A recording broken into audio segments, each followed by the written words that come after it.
Thank you and welcome to the show this morning. The topic this morning is spiritual awakening, and we're fortunate to have with us to talk about spiritual awakening the Reverend Dr. AArthur, who is the pastor of the Word of Life Christian Center located in Nashville, Tennessee. And of course, Dr. Arthur, let me welcome you to the show this morning. Thank you.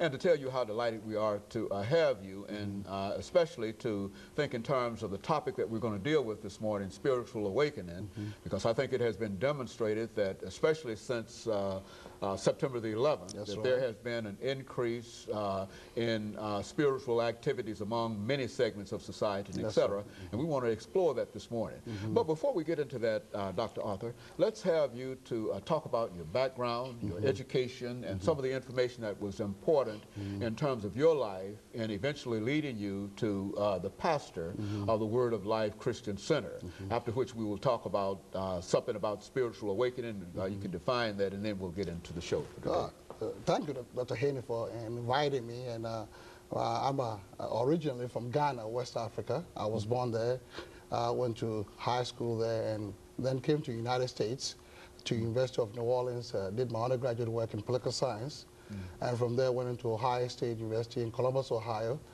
for my master's and PhD in international politics.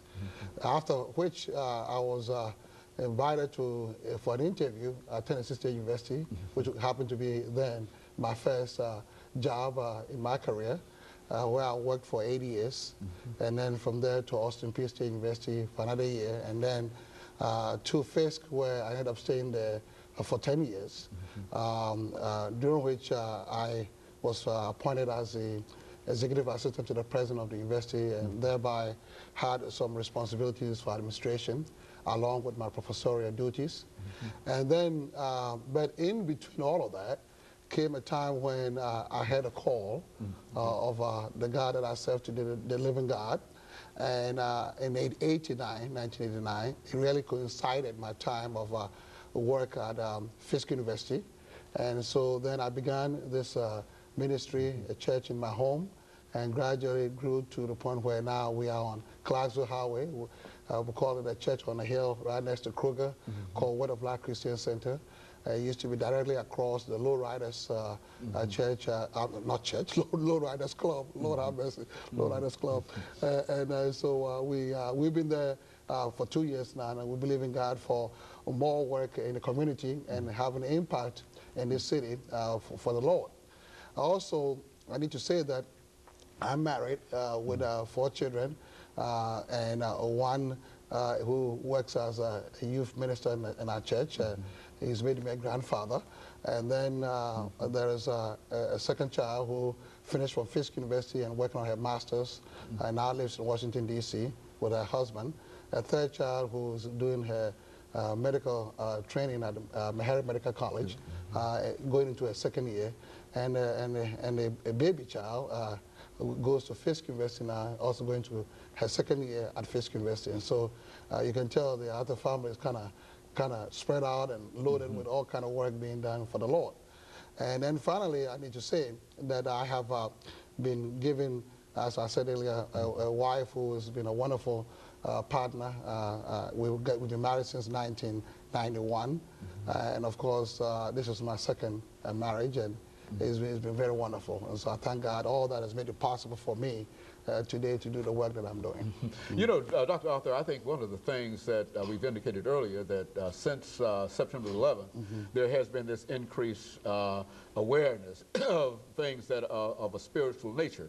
But now, when you talk about spiritual awakening, let's give our audience some kind of definition. Let's give you, before we talk about some aspects of spiritual awakening. I think that what we need to even do before that is to understand that we are spirit beings, and I think most people don't recognize that. And because they didn't know that, if you talk about spiritual awakening, they don't seem to really relate to that. But if we were to accept the fact that we are spirit beings, then spiritual awakening will make more sense to us. When God made us, the Bible tells us we were made in His own image, in His own likeness.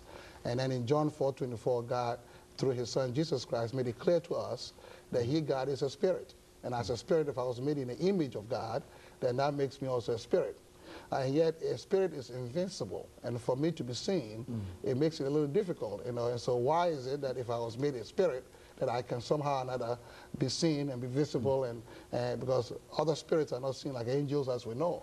But what God did was that he made this earth for man, and in this three-dimensional planet that we live on, that it became necessary for us to be put into a body, an earth suit we call it, which is a body that we carry. And most people think that we are bodies and minds, and that's all. But the root of man is a spirit, and that we are spirit beings. And therefore, when we talk about spiritual awakening, it is a recognition of recognizing and becoming aware of who you are, and awakening to the fact that you are a spirit being, and thereby looking into the things of the spirit as being more primary and more principal than, if you may, physical or mental things that we've. Now, you and I, having been trained in academia over the years, and I had the pleasure of working with you at Tennessee State University for a while, and we're all involved in intellectual exercise and all that. And there's a place for that, no question about it. But ultimately, we have to go to the roots of man, and that root of man is the spirit.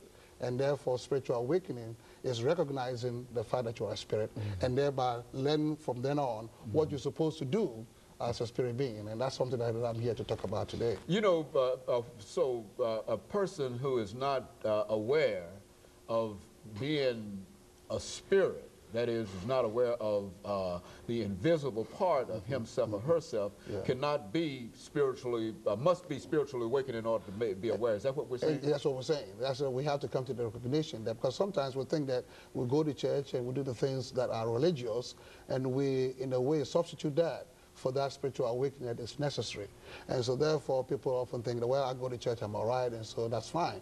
No, there's more to that than that. We want to be able to go beyond the visible, go beyond the mundane, go beyond the usual, and get deeper into the realm of the invisible, the realm of the, what I would call a preamble to the Constitution, the real man, in a sense. And so as time goes on, we're going to get deeper into it, and hopefully show people how it is that you can get spiritual awakening by doing certain specific things that is required for you to move into that realm.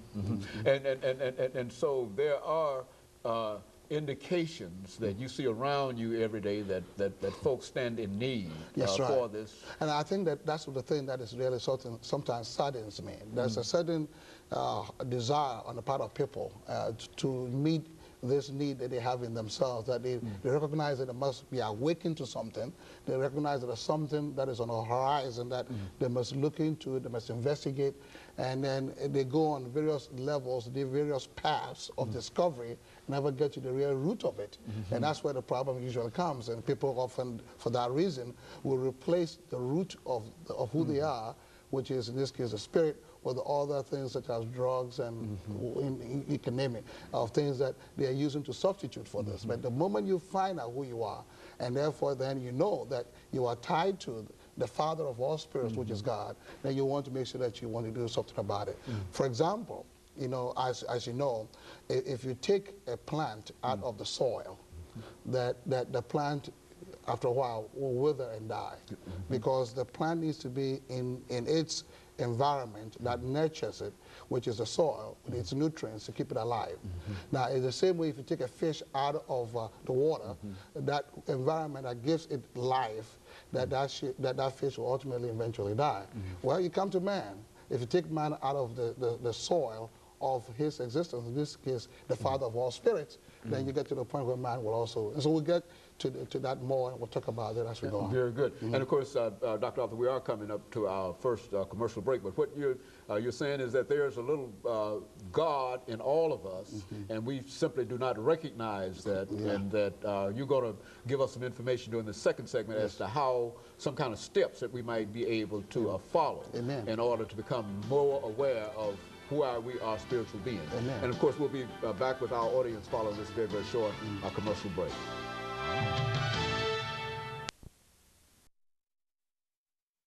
To the Reverend Dr.